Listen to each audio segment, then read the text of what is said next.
महाराष्ट्रातल्या तमाम शिवप्रेमींच्या वतीने आणि शिवसेना उद्धव बाळासाहेब ठाकरेंच्या वतीने उद्या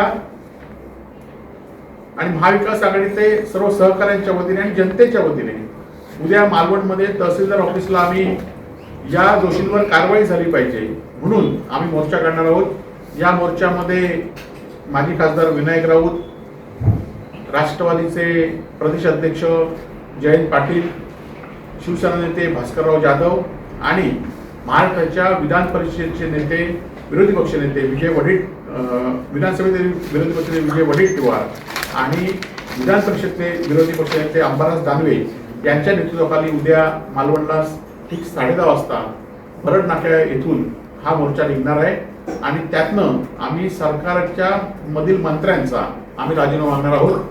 त्याचबरोबर दीपक केसरकर यांनी जे आजचं स्टेटमेंट दिलं आहे ते अत्यंत अशोभनीय आहे, त्यामुळे या दीपक केसरकरांच्या वर सुद्धा कारवाई होईल अशी सुद्धा आमची मागणी आहे।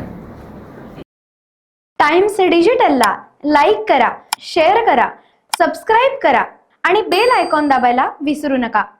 Times digital.